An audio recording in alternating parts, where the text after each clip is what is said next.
Olá, vamos direto ao ponto. Como é que uma promessa global de direitos humanos, daquelas feitas em tratados internacionais, se transforma em lei de verdade? Sabe, uma lei que protege as pessoas no dia a dia, na prática. É exatamente essa jornada, do global para o local, que a gente vai explorar agora. Agora, vamos imaginar uma situação. Pensa só, os direitos de alguém são violados, mas a justiça do próprio país dessa pessoa, não resolve o problema. E aí, o que acontece? Existe uma espécie de rede de segurança internacional pensada exatamente para isso. Vamos entender direitinho como ela funciona.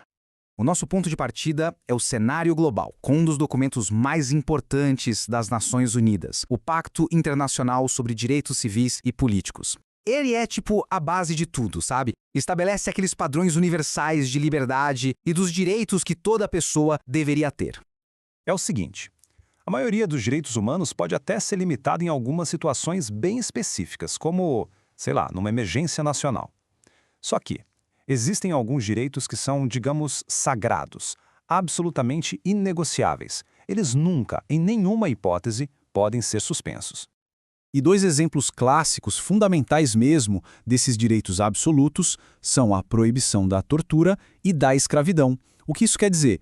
Quer dizer que não tem mais, não tem exceção. Nenhum governo pode justificar esses atos, não importa o crime que a pessoa cometeu ou a situação do país. É um não e ponto final. Mas aqui a coisa ganha um detalhe importante, uma nuance. O tratado faz uma distinção bem clara. Serviço militar obrigatório, um trabalho comunitário que faz parte de uma sentença, ou até mesmo ser convocado para ser jurado no julgamento, nada disso é considerado trabalho forçado. O ponto central aqui é a diferença entre uma obrigação cívica, normal, e a exploração. Ok, saindo um pouco do panorama global, vamos dar um zoom aqui na nossa região, nas Américas. A gente tem um tratado próprio, a Convenção Americana sobre Direitos Humanos. Talvez o nome mais conhecido seja Pacto de São José da Costa Rica. Ele basicamente adapta todos aqueles princípios para a nossa realidade. Então, o Pacto de São José protege o direito à vida em geral, desde a concepção. Mas olha só essa palavra-chave aqui, arbitrariamente. Isso é crucial. Significa que a vida não pode ser tirada por um capricho, de qualquer jeito. Se o Estado aplica a pena de morte, por exemplo, tem que ser só para os crimes mais graves e depois de um julgamento justo, seguindo regras super estritas. E falando em pena de morte para os países que ainda mantêm, a Convenção impõe uma série de travas, uma rede bem rígida de restrições. Só pode ser para os crimes mais graves, não pode ser estendida para novos delitos e um ponto fundamental, se um país aboliu, não pode voltar atrás. É uma proibição clara de qualquer retrocesso. E claro, protege grupos vulneráveis, como menores de 18 anos, pessoas com mais de 70 e gestantes.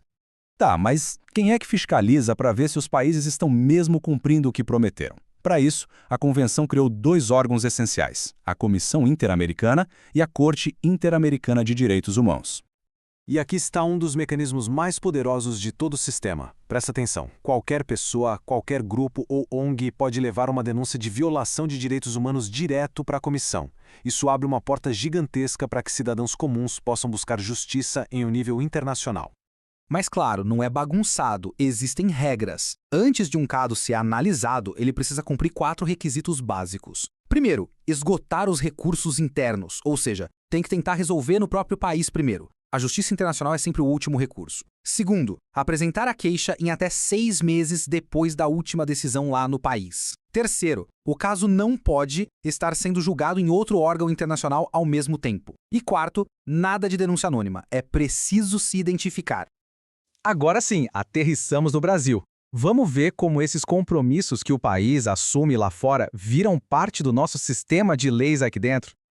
Aqui no Brasil, o Supremo Tribunal Federal, o STF, já bateu o martelo sobre isso. Os tratados de direitos humanos têm um lugarzinho todo especial na hierarquia das leis. Eles ficam numa posição muito poderosa. Estão acima das leis comuns, como o Código Penal, por exemplo, mas ainda estão abaixo da Constituição. É o que o pessoal do direito chama de status supralegal. E tem mais, não para por aí. Um tratado de direitos humanos pode sim alcançar o mesmíssimo status da Constituição, mas para isso o caminho é mais difícil. Ele precisa ser aprovado no Congresso Nacional como o mesmo processo super exigente de uma emenda constitucional. Ou seja, 2 votações nas 2 casas do Congresso com uma maioria de 3/5 dos votos. Para não ficar só na teoria, vamos ver como esses princípios todos funcionam no mundo real? Um ótimo exemplo é a Lei de Imigração do Brasil, que é a lei que diz como os estrangeiros devem ser tratados por aqui. A lei mostra bem esse compromisso com os direitos humanos. Ela criou, por exemplo, um visto temporário de acolhida humanitária.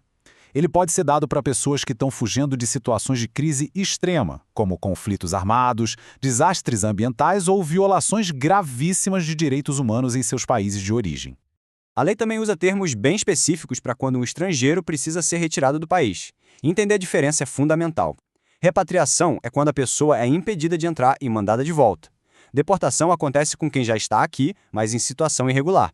Expulsão é mais grave, geralmente depois de um crime, e a pessoa fica proibida de voltar.